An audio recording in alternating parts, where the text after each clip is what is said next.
딱딱한 말씀을 은혜의 물에 녹이라. 딱딱한 말씀을 은혜의 물에 녹이라라는 제목으로 하나님 말씀 증거하도록 하겠습니다. 이번 인도 선교 갔을 때 우리 초등부 교사들을 중심으로 해서 우리 천지 창조로부터 시작해서 예수님의 십자가까지 이렇게 전달하는 내용을 봤습니다. 한번 이런 생각을 해봤어요. 우리 초등부가 참 탄탄하게 잘 진행되고 있는데 일단 하나님의 말씀에 대한 암송이 있죠. 암송이 있고 또 이론에 대한 철저한 훈련이 있습니다. 그러니까 이게 기둥이 있는 거야. 이론의 기둥이. 그러니까 쉽게 흔들리지 않겠죠. 근데 이게 얼치기로 교육 배운 사람은요 이래요. 잠깐 나눔이 있어야 된다. 쉐어링이 있어야 된다. 뭐 교제가 있어야 된다. 깡통끼리 모여서 뭘 나누겠어요. 교육은요 이렇게 기둥 세워주는 거예요. 그래서 어렸을 때는 암송해야 되고 꼭 필요한 것들을 우리가 그 나쁘게 생각한다 그러는 그 주입식 교육이죠. 철저히 그것이 들어가야 그 이후에 응용도 가능하고 변화가 가능한 거예요. 근데 그 내용을 잘 모르고 아무것도 모르는 애들에게 뭐 토론하라 그러는데 아니 쓰레기가 모이면 쓰레기가 나오는 거고 그 모르세요? 그 내용이 있어야지 뭐 좋은 게 나올 수 있는 거겠죠. 그러니까 교육은 기둥 세워주는 것이다. 그거를 다시 한번 깨닫게 만들었다는 것입니다. 그래서 여러분 초신자들은요 뭐 이것저것 잠깐 주워들을 생각하지 말고 성경 배워야 됩니다. 철저히 성경에 대한 것들을 배우고 겸손한 마음으로 배워야 그 다음에 응용도 가능하고 난관을 이겨나갈 수 있는 승리도 가능하다는 것입니다. 오늘 이걸 이제 신학이라 그러는데 너무 귀찮게 들리잖아요. 그래서 이론이라고 합시다. 이론의 기둥을 세워야 되는데 여기 구원에 관한 5가지 단계를 지금 얘기를 하고 있죠. 미리 아셨다. 이걸 예지라 그래요. 미리 아셨다. 예지. 그 다음에 미리 정하셨다. 이걸 예정론 그러죠. 예정. 부르셨다. 부르소자잖아요. 소명. 그 다음에 의롭다 하셨다. justification. 칭의. 또 영화롭게 하셨다. glorification. 영화. 그러니까 이 5가지 구원의 순서죠. 예지, 예정, 소명, 칭의, 영화. 우리 장로교에서는요. 소중한 친칭수, 성경영, 소, 중한, 소명, 중생, 회심. 그다음에 신칭수니까 신앙, 칭의, 수양, 아들로 삼은 거. 그다음에 성화, 성경, 견인, 영화. 이렇게 9가지 단계로 정리를 쭉 해놨습니다. 여기 성경 5가지가 나와 있는데 이런 걸 이제 신학이라 그래요. 이 신학의 단계를 철저히 이론적으로 알고 있는 것들이 왜 필요하냐? 그래야 내가 지금 어디쯤 가 있는지 또 무슨 이단의 도전에 대해서도 저게 맞는 건지 틀린 건지 기준을 잡을 수 있다라는 것입니다. 그래서 이론이 중요한 겁니다. 그리고 또 다른 말하면 도그마, 교리도 중요한 것이고 또 이 성경 말씀의 기둥 이건 너무너무 중요하다는 거예요. 그러니까 이걸 놓쳐버리고 잠깐만 쉐어링한다, 교제한다 이쪽으로 나가면 다 무너질 수밖에 없다라는 것입니다. 그러면 이런 이론의 기둥이 왜 중요하냐? 이 팩트이기 때문에 그렇습니다. 성경 말씀은 우리에게 사실을 증거하잖아요. 그래서 사실에 대한 것들을 언제나 접할 줄 알아야 된다라는 것입니다. 우리가 접근할 때 저는 장사꾼을 참 좋아하는데 여기도 지금 사업하시는 분들이 있죠. 사업하시는 분들이 일반적인 얘기하는 거 보면은 혀를 찰 때가 있어요. 현실하고 다른 저런 이상한 소리 하네. 왜 그러냐면요. 연구하거나 학자들 이거는 이론도 좀 필요하다고 생각합니다. 이렇게 학자들은요. 지금 현재에 매몰되지 아니하고 미래를 향해서 나가야 되기 때문에 뭐 이렇게 연구하는 것도 필요하겠죠. 그러나 장사하는 사람들에게 강점은 뭐냐면 100% 팩트예요. 팩트 아닌 것들과 부딪히면 다 박살났기 때문에 그렇습니다. 그래서 저는 종종 이렇게 장사하는 사람들과 만나서 이야기하기를 좋아합니다. 장사하는 사람은요 느낌, 충동, 당위 이런 거 갖고 되질 않아요. 오로지 팩트예요. 근데 학자들을 만나놓으면 당위가 많아요. 이러해야 된다는 거예요. 그러니까 누가 모르나요? 인간은 이러해야 된다. 교회는 이러해야 된다. 목사는 이러해야 된다. 이게 다 맞는 얘기인데 현실은 아니거든요. 팩트는 아니거든요. 근데 성경의 이런 이론들은요. 팩트예요. 세상에서 제일 무서운 것이 사실이라고 생각합니다. 사실은 이건 뭐 싱싱한 거니까 이거는 절대 변화되는 게 아니죠. 그래서 사실과 부딪혀서 신앙생활하는 것이 필요하다는 것입니다. 사실을 무시하면 어떤 일이 벌어지죠? 내 눈앞에 장애물이 있습니다. 사실인데 무시하고 싶어요. 없다라고 생각해요. 부딪히면 다칩니다. 그래서 사실은요 냉혹한 거예요. 그래서 이렇게 여러 번 부딪히고 깨지고 좌절하고 되게 이렇게 허황되게 당위론적인 사람들은 현실에 한번 가보세요. 현실성이 없어요. 그래서 아무것도 없다고 깡통밖에 없어요. 아무것도 없는 사람들이에요. 왜냐하면 사실을 무시했기 때문에 항상 세상에서는 버림받거든요. 근데 사실과 철저히 직면하는 사람들은 극복하고 피해갈 줄 알고 이길 줄 아는 그런 능력을 배우게 된다는 것입니다. 오늘 이 구원의 5가지 단계, 이건 사실입니다. 그래서 이것 때문에 우리가 흔들리지 않는다는 거예요. 그래서 예를 들어서 예수님의 이름의 능력, 말씀의 능력, 이건 사실이잖아요. 한편 손 마른 사람이 있습니다. 근데 우리가 이게 논리로 한번 나간다고 생각해봐요. 손이 말라 있어요. 신경이 다 죽었는데 손 내밀라 그럽니다. 논리는 뭐죠? 먼저 고쳐주세요. 그래야 내밀죠. 이게 논리죠. 그러니까 논리 따지는 사람은 절대로 팔을 펼 수가 없습니다. 근데 예수님 말씀을 듣고 사실이거든요. 이름의 능력은 사실이거든요. 그냥 힘주고 내밀었더니 펴지는 거예요. 설명이 되는 게 아닙니다. 이건 그저 믿고 내민 사람은 펴진 거예요. 이게 사실입니다. 그래서 우리 사실에 입각해서 신앙생활하는 사람은 성장이 엄청나게 빠른데 밤낮 앉아가지고 책이나 읽고 뭐 이렇게 따지고 논리적으로 하는 사람들은 그 자리에서 벗어나질 못하는 거예요. 그게 약점이라는 것입니다. 전자제품 원리 다 알고 쓰는 거 아니잖아요. 근데 전자제품을 사가지고 이게 어떤 원리로 작동되는지를 연구한다 그러면 몇 가지나 쓸 수 있겠습니까? 전자제품은 완성된 제품이다라는 사실을 받아들이고 그냥 매뉴얼대로 누르면 돼요. 이거 누르면 작동한다. 그러면 쓰는 거예요. 자동차도 알고 쓰는 게 아니잖아요. 그죠? 이거 믿고 쓰는 거죠. 이렇게 시동 걸고 엑셀 밟으면 나간다. 그거를 믿고 쓰는 거라고요. 이게 팩트거든요. 팩트에 입각한 신앙생활을 하는 것이 중요하다는 것입니다. 마태복음 7장 7절도 마찬가지입니다. 구하라 그러면 주실 것이요, 찾으라 찾을 것이다, 뭐 두드리라 그러면 열릴 것이다. 이거 팩트거든요. 이거 그대로 사용하는 사람은 기도의 능력을 입는 거고, 과연 기도가 이게 많으냐 하면서 이거 맨날 그 머리 아프게 논의하고 따지고 하면은 아무것도 안 된다는 거예요.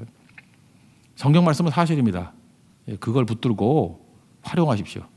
그래서 이 이론의 중심이 중요하다는 거예요. 많은 사람들이 이것이 사실일까 아닐까 고민하는 사람이 있고, 사실이다 믿고 행하는 사람, 속도의 차이는 어마어마한 거예요. 한 사람 고민하고 있을 때 딴 사람은 저 멀리 가 있습니다.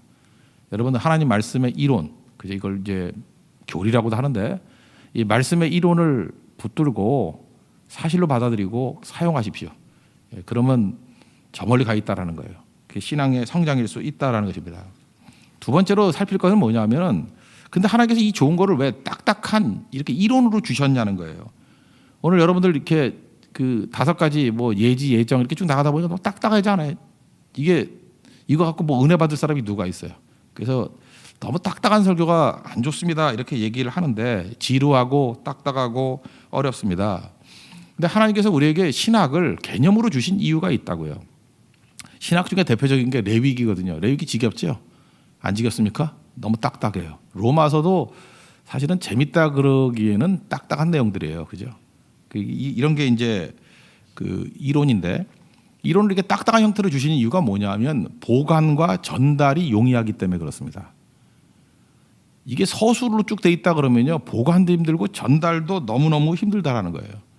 요즘에 뭐 그런 게 없지만 커피나 우유 같은 걸 한번 보십시오. 커피를 이렇게 끓여둔 커피를 이제 끓였어요. 일주일 있다가 먹으려고 그러면 힘들죠. 끓인 커피는. 그다음에 그 액체로 돼 있는 우유, 그거 뭐 한 일주일 지나면 그거 썩어서 어떻게 먹겠습니까? 근데 그걸 오랫동안 보관하려고 그러면 어떻게 되죠? 분말 형태로. 그죠? 분말 형태로 만드는 거예요. 우유도 우유 가루라 그러죠. 우유 가루로 만들고 커피도 이렇게 분말 가루로 만든 거예요. 그러면 전달도 쉽고요. 그다음에 보관도 쉬운 거예요. 근데 여러분 가운데 커피를 그냥 이렇게 그 분말로 먹는 사람 있습니까? 물론 저는 가끔 그래요. 이렇게 커피 원두 몇 개 씹어 먹고 그럴 때도 있지만, 그렇게 먹는 건 그 커피 매니아 빼놓고는 없을 거예요. 그거 없어요, 거의. 거기다 뜨거운 물을 부어서 녹여 먹는 거죠. 마찬가지로 하나님 말씀의 이론도 마찬가지입니다. 이거 그대로 먹는 사람이 누가 있어요? 여기에 기도와 은혜의 이 뜨거움을 가지고 이걸 녹여 먹는 거예요. 그러면 이 하나님의 말씀의 이론이 얼마나 이게 우리에게 힘이 되는지 몰라요. 여기에서 그 원래의 은혜가 다 쏟아져 나오는 거고. 그래서 하나님 말씀은 믿음으로 받아야 되는 거예요. 히브리서에서 나오잖아요. 그 믿음을 화합지 아니했다고. 믿음을 섞어야 돼요. 그래서 받아들여야 되고 눈물을 섞어야 돼요. 은혜 현장에 나가서 은혜를 섞어야 된다고. 그러면 이게 살아있는 말씀으로 우리에게 다가오게 된다는 것입니다. 그래야 보관과 전달이 가능하기 때문에. 그래서 여러분들 이 분말 형태의 이 말씀들을 붙드는 것은 너무너무 중요하다는 것입니다. 근데 이게 없어 놓으면은 맹탕이죠. 뭐가 뭔지도 몰라요. 다 썩은 것이 될 수밖에 없다라는 것입니다. 그런 의미에서 이렇게 하나님 말씀, 특별히 신학이라는 것은 너무 중요하다는 거예요. 한번 보세요. 구원이 예정돼 있다. 우리가 지금 뭐 많은 사람들이 이걸 이제 오해를 많이 해가지고 이걸 싫어하잖아. 이런 거를 왜 싫어하죠? 인간은 공평함을 좋아하기 때문에 그래요. 인생이 하나도 life is not fair. 인생이 공평하지 않은데도 불구하고 우리는 자꾸 막 공평을 좋아하고 공평해야 된다라고만 생각을 하는데 생긴 게 틀리고 키도 틀리고 머리 틀리고 다 틀린데 그 이상이죠. 이상. 내가 볼 때 그것도 일종의 우상숭배예요. 그죠? 공평해야 된다는 것도 우상숭배라고. 그거 되지도 않는 건데. 근데 이건 이성에 당혹감을 주거든요. 구원받은 사람 미리 택했다. 이렇게만 분말 형태로 나오니까 이상하다라고 생각할 때가 참 많이 있다라는 거예요. 근데 이걸 은혜로 녹이면 하나도 이상한 게 아니고 우리 일상에서 너무너무 많이 나오는 감격이라는 거예요. 물에 이번에도 뭐 배 사고가 나지 않았습니까? 그냥 계산하기 편하게 10명이 빠졌다고 합시다. 10명이 물에 빠졌어요. 근데 내가 지나가는 배였는데 내가 수영으로 저 사람들을 건져낼 수 있는 능력은 그 뭐 물에는 뭐 5분 내에 있으면 다 죽잖아요. 빠지면은 질식해서. 내가 살릴 수 있는 사람이 3명밖에 없었어요. 내가 아무리 수영을 잘해도. 그래서 건져내고 3명을 건져냈습니다. 10명이 빠져서 죽어가는데 3명을 건져냈어요. 그럼 이 사람은 훌륭한 사람입니까? 나쁜 사람입니까? 팩트로 볼 때는 정말 훌륭한 사람이에요. 목숨 걸고 3명을 건져낸 사람이기 때문에. 그래서 건진받는 사람은 생명의 은인으로 알고 감사히 여길 거예요. 근데 이게 이론으로 들어가면요. 이게 탁상공론으로 들어가면 어떻게 되냐면은 왜 불공평하게 3사람만 건졌느냐 이렇게 나와요. 이해가 되시죠? 그 다음에 10명을 다 건지지 못하면 안 건지는 게 나아. 무슨 기준으로 너는 건졌어? 그럼 건진 사람 마음이죠. 어떻게 보면 가까이 있는 사람이라든지 아니면 또 가까이 있더라도 너무 무거운 남자는 버렸을지도 몰라요. 저 같아도. 그래서 가벼운 것부터 먼저 건지는 게 낫죠. 그죠? 아니면 자기 기준이 있을 거 아니에요. 뭐 그래도 여자와 어린아이를 먼저 건져야 된다 뭐 이런 것도 있을 거고 아니면 가까이 있는 거 먼저 건져야 될 거고. 어쨌든 고마운 거죠. 10명 중에 3명 건진 사람을 비난할 수 없죠. 이건 훌륭한 의인이에요. 그런데 이게 탁상공론으로 들어가면요. 이거에 대해서 시비를 얼마든지 걸 수 있어요. 오히려 심지어 나쁜 사람이라고 매도할 수도 있다고. 이게 말이 되느냐는 거예요. 우리가 구원받는다는 게 그런 겁니다. 우리가 원래 구원받을 거를 지옥으로 집어넣었다고 생각하는데 우리는 운명 자체가 지옥의 운명이에요. 다 죽을 운명이었는데 예수님 믿으면 구원받았다는 거죠. 그럼 그것이 감격할 내용이지 이게 원망할 내용이 절대로 아니라는 것입니다. 광야에서 원망하던 백성들이 뱀에 물려서 다 죽게 됐어요. 그런데 막대기 꼭대기에 놋뱀을 바라보는 사람이 살았다고요. 그 바라보는 게 뭐 힘든 일이에요? 그게 믿는 거거든요. 그 믿는 자는 살았다. 그게 왜 불공평해요? 그걸 안 한 사람들이 고집으로 죽은 거지. 그건 죽인 게 아니죠. 살 길을 버린 거죠. 근데 인간은요, 이걸 공평이라는 잣대를 놓고 보는 거예요. 그 사람이 제정신이 아닌 거죠. 그러니까 바라보는 것도 못하냐? 믿는 것도 못하냐? 그거가 똑같은 얘기라고요. 이게 지금 분말 형태로 나와 있는 말씀을 은혜로 녹였을 때 쉽게 이해되는 얘기들이 이걸 한 단면만 바라볼 때 이해가 안 되는 그런 부분이기도 하다라는 것입니다. 뭐 또 비슷한 얘기가 있죠. 뭐 양자를 데려오는 거 요즘엔 많이 없지만 고아원에서 어떤 사람이 양자를 데려옵니다. 데려오는데 양자로 뽑힌 사람, 부잣집 뭐 아들이라고 합시다. 양자를 뽑혔다 그러면 그 사람은 감사히 여기는 거죠. 나는 자격이 없는 사람인데 나는 고아였는데 좋은 아버지가 오셔서 나를 아들 삼아 주셨다. 그건 감격이죠. 그럼 뽑아주지 않은 아이들이 원망할 건 아니잖아요. 원래가 고아였잖아요. 뽑혀간 애가 은혜지 뽑아주지 않은 게 문제겠어요? 우리가 인도에 갔습니다. 가가지고 우리가 많은 아이들 복음도 증거하고 뭐 선물도 나눠주고 그랬어요. 그러면 선물 받은 애들이 감사할 수는 있겠죠. 근데 못 받은 애들이 우리를 원망할 수 있어요. 저 나쁜 놈들, 한국에서도 나쁜 놈들, 그죠? 몇 사람만 주고 우리는 안 주고. 우리 그러잖아요. 제정신이냐고. 그죠? 우리가 다 줄 수 없기 때문에 최대한으로 사랑을 베풀고 왔는데 무슨 소리 하는 거냐고. 현실에서 다 이해가 되는 거 아니에요? 근데 우리는 그걸 갖다가 공평의 잣대를 본다고요. 그거 다 죽여버리라는 거예요. 세상에 이런 논리가 어디 있겠습니까? 실질적으로 사랑할 때도 마찬가지죠. 이제 남녀지간으로 돌아오면은 너무너무 쉬울 것 같아요. 어떤 한 남자가 한 여자한테 가가지고 사랑합니다 그래요. 세상에 당신이 제일 아름답습니다. 그럼 나머지 여자들이 불공평하게 이럴 수 있어요? 그럴 수 있냐고요? 모든 여자를 다 사랑해야지. 그러면 그건 나쁜 놈이죠, 그거. 그죠? 그 놈이 변태지요. 한 남자가 한 여자를 선택해가지고 나는 당신밖에 없습니다. 당신만 사랑합니다. 그런 걸 아름다운 사랑이라 그러지 불공평이라 그러지 않는다니까요. 근데 사랑이라는 것도 거기서 되지도 않는 무슨 공평의 원리 갖고 들고 나와가지고 이거는 말도 안 되는 거다. 이거는 인류애를 저버린 거다. 이러면 말이 안 되는 거잖아요. 이제 이해가 되시죠? 몇 가지를 들어놓고 보면. 인간의 논리라는 게 그렇습니다. 한 가지 자기가 믿고 있는 잣대를 가지고 모든 걸 다 무너뜨리는 거예요. 근데 그게 얼핏 보면 그럴듯해 보이거든요. 근데 이거는 모순이에요, 모순. 그런 의미에서 구원이 예정되어 있다. 이거는 은혜라고요. 이건 구원 받은 백성들이 바라볼 때 이건 은혜고 감격이고 이거를 은혜로 녹이면요. 이거는 정말 살아있는 말씀이 될 수 있다라는 것입니다. 근데 이걸 놓쳐버리는 거예요. 그래서 여러분들 속지 마십시오. 이 분말 형태로 되어 있는 말씀들을 제대로 훈련받고 준비할 줄 알아야 된다는 것입니다. 이건 제 설명이고 C.S. 루이스는 지도로 설명을 했어요. 지도의 비유인데 수천 명이 이제 영국 사람이니까 대서양을 건넜습니다. 건너가지고 경험을 바탕으로 해서 만든 게 지도잖아요. 그죠? 지도와 생생한 경험 이 둘을 비교한 거예요. 그 지도에는 지도를 보고 쉴 수 있는 사람은 없죠. 그죠? 그 오히려 배 타고 있어야지 이렇게 앉아 있어 쉴 수도 있고 또 그 다음에 지도에서 시원한 바람이 불어오진 않잖아요. 해변을 걸을 때 시원한 바람이 불어오죠. 근데 지도가 있음으로 말미암아 대양 항해가 가능한 거죠. 지도가 우리에게 딱딱하지만 이걸 잘 활용하면 안전하게 갈 수 있는 힘이 되는 거죠. 경험만 갖고 되지 않는다는 거예요. 그래서 하나님께서 우리에게 말씀을 지도로 주셨다. 이렇게 얘기를 하는 것입니다. 이게 중요한 거죠. 신앙생활도 기적을 중심으로 신앙생활하는 사람이 있어요. 뭐 이렇게 경험한 거, 기적을 본 거. 근데 기적이라는 것은 일반적인 거기 때문에요. 기적을 맛본 사람도 나중에 긴가민 거예요. 내가 암에 걸렸습니다. 암 말기예요. 근데 기적적으로 병이 나왔어요. 그럼 그때는 감격스럽겠죠. 한 10년만 지나봐요. 그 암 아니었을지도 몰라. 이렇게 생각을 해요. 그거 기도 아니고 그냥 나으려고 하니까 난 거 아니야? 뭐 이렇게 생각할 수도 있고. 그래서 기적을 맛본 사람이 다 구원받는 것도 아니에요. 저는 암에서 치유받고 나중에 예수 안 믿은 사람도 여러 명 봤어요.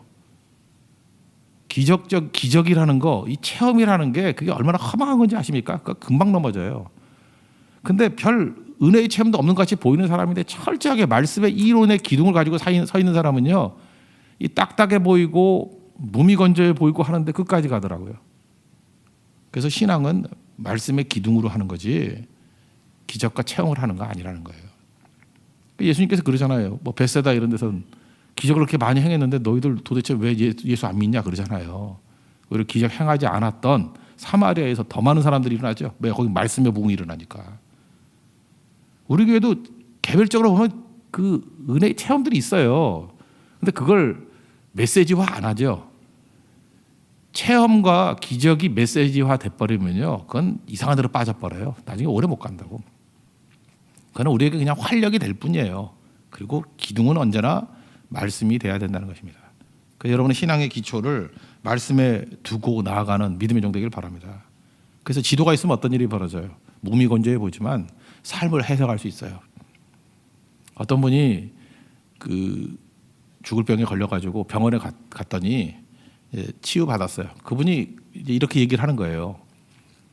하나님께서 내게 이렇게 중병을 주신 것이 감사하다고. 그것 때문에 내가 예수님을 영접하게 되었다고. 이렇게 해석할 수 있는 이유가 뭐죠? 하나님이 나를 택해 주시고 나를 구원해 주셨다라는 그 예정을 믿기 때문에 그래요. 그래서 그런 과정 속에서 나를 질병 가운데 인도해 주셨구나. 이게 삶의 해석이 가능한 거라고요. 이런 해석은 아무나 하는 거 아니에요. 이론의 기둥이 있는 사람들이 하는 것이죠. 그리고 지도가 있으면 아직도 가지 않은 곳을 갈 수 있는 힘이 생깁니다. 지도를 보면서 내가 지금 몇 가지를 읽었어요. 지금 뭐 공덕에서 상수 정도까지 지도를 보고 잘 다니는 걸 배웠어요. 그러면 이제 생소한데 대구를 가든지 광주를 가든지 거기도 똑같은 지도를 보면서 얼마든지 찾아갈 수 있는 거예요. 그죠? 그러니까 하나님 말씀의 이론을 붙들고 살았던 사람들은요, 미지의 세계, 미래의 세계에 대해서 또 말씀 붙들고 헤쳐나갈 수 있는 힘이 생기는 거예요. 이번에도 인도 선교 갔을 때 다 경험했던 거 아니거든요. 계속 돌발 사태가 생기는 거예요. 그럼에도 불구하고 두려움이 없었습니다. 염려가 없었습니다. 왜? 우리는 말씀 붙들고 헤쳐나가는 법을 배웠기 때문에. 우리는 독도법을 갖고 있는 사람들이에요. 지도를 보는 사람들이에요. 그냥 경험으로 뭐 스타벅스 옆에 뭐 있고 그런 식의 아줌마같이 찾아가는 게 아니에요. 우린 지도가 있거든요. 정확히 볼 줄 알거든요. 방향을 찾을 줄 알거든요. 그죠? 여기서 어떻게 이 지도에 나와 있는 어려움들을 헤쳐나가는지를 미리 대비하는 사람들이거든요. 그게 말씀이에요. 그러므로 우리 교회는 이후에 우리 주일학교 교육부터 시작해서 마찬가지입니다. 모든 것들을 다 통틀어서 무슨 훈련시켜야 되냐. 성경을 지도로 훈련시키는 훈련. 이게 말씀 훈련이라는 거예요. 그래서 어렸을 때는 철저히 하나님 말씀을 암송하게 만들고 그냥 한 장씩 통째로 외우게 만들고 그다음에 이론의 기둥을 세우고 나아가면 승리하게 된다는 것입니다. 또 한 가지 요즘에 이제 헷갈리는 것 중에 하나가 뭐 교회에 대한 비판들이 되게 많잖아요. 뭐 교회가 왜 저러느냐 뭐 이러냐. 근데 아무래도 성경을 몰라서 하는 소리라고 생각을 해요. 저 옛날에 동대문 시장에 신방을 간 적이 있습니다. 그랬더니 뭐 차도 막히고 뭐 들어오고 나가고 난리가 벌어지더라고요. 그래서 저는 무질서하다고 생각했어요. 이게 시장이 이렇게 무질서해가지고 무슨 장사가 되나? 무슨 오늘 왜 이렇게 시장이 복잡해? 그랬더니 오토바이 타고 가는 분이 그러더라고요. 시장은 원래 복잡한 곳이에요. 그러더라고. 나는 그 말이 참 하나님 음성같이 들리더라고요. 시장은 복잡한 곳이래요. 그러니까 시장이잖아요. 시장이 복잡하지 않고 질서가 딱 잡혀 있으면 장사 안 되는 건 망하는 거예요. 시장은 복잡할수록 좋은 거예요. 복잡해 장사가 잘 되는 거라고. 그러니까 시장이죠. 시장통 같다 그러잖아요. 시장에 사람 많이 모이니까 복잡해야죠. 시장이 안 복잡하면 어떡하겠어요. 그래서 시장이 복잡하다라는 것을 이론으로만 알고 있는 사람, 이게 탁상 공부하는 사람들은 이상하다고 여기지만 시장은 그런 곳이거든요. 그걸 당연히 받아들이는 거예요. 교회도 마찬가지입니다. 교회가 왜 이렇게 더러워 그러는데 교회는 더러울 수밖에 없어요. 죄인들이 모인 곳인데. 그리고 교회는 시끄러울 수밖에 없어요. 왜 그래요? 초신자들이 오는 곳인데 오래 믿은 사람끼리 자기들끼리 모여가지고 질서 잡는다 그러면 되겠지만 우리 날마다 어린애들 나오잖아요. 여러분 아이들 까나라기 키우는 집이 깨끗할 수 있습니까? 맨날 애 울고 시끄럽고 복잡하고 그게 낫지요. 우리 지방선교 갔을 때 할머니 할아버지만 계셔가지고 조용한 마을 좋아요? 우리 어린 아이들 데리고 지방선교 가면요 어른들이 너무너무 좋아해요. 왜냐하면 어린아이 본 지 오래됐대. 그죠? 조용한 게 좋은 게 아니에요. 시끄러운 게 교회죠. 시끄러운 게 살아있는 집이죠. 그러니까 이거는 비난의 대상이 아니에요. 이거 살아있음이에요. 살아있음. 그거 어떻게 알죠? 성경을 통해서 알 수 있는 거라는 겁니다. 그래서 우리가 철저히 이 내용들을 보고 붙들 줄 아는 정도 되기를 바랍니다. 어느 또 처녀가 와서 그래요. 아 자꾸만 총각들이 와서 야 근데 치근덕거린다고. 아줌마 돼보세요. 아무도 치근덕 되지 않아요. 그 치근덕 될 때가 좋을 때예요. 알아요? 그때가 결혼 정년기고 매력이 넘쳐나니까 총각들이 와서 치근덕대지. 시간 지나면 정중하게 오셨습니까? 그럴 때가 와요. 예. 그때가 인생 종칠 때지 좋을 때가 아니라고. 다 나오잖아요 지금. 처녀는 총각들이 와서 치근덕 대야 되고요. 시장은 북적북적 해야 되고요. 교회는 시끌벅적 해야 된다니까요. 이걸 어떻게 알아요? 이게 살아있음이라고. 살아있음. 이걸 이상하게 여기지 말라고요. 근데 탁상 공부하는 자들은 와가지고 이걸 문제라 그래. 아, 이런 바보들이 있어. 이런 바보들이. 살아있는 교회의 특징인데. 그죠? 교회는 여러분 선교 맨날 하니까 교회는 맨날 정신이 없어야 돼요. 정신이 없고. 그렇잖아요. 우리 생업도 해야 되고 선교도 해야 되고 사명도 이뤄야 되고. 그러니까 인생이 선한 싸움이죠. 싸움 없는 곳으로 가게 해달라. 무덤으로 가시죠. 무덤으로. 그게 똑같은 얘기를 하고요. 성경은 이걸 우리에게 말해주고 있다라는 거예요. 팩트 그리고 지도예요. 그리고 선한 싸움을 싸우는 거. 오늘 이 모든 것들 종합해서 우리가 붙들어야 될 얘기 뭐냐? 철저히 하나님 말씀 붙들고 선한 싸움에서 이기는, 철저히 하나님 말씀의 이론을 붙들고 우리 대양 항해를 가능하게 만드는 우리 거룩한 종들 되길 바랍니다. 말씀이 우리를 살리고 이끌어 갈 것입니다. 예, 그런 승리하는 믿음의 종 되기를 축원합니다. 예, 모두 자리에서 일어나겠습니다.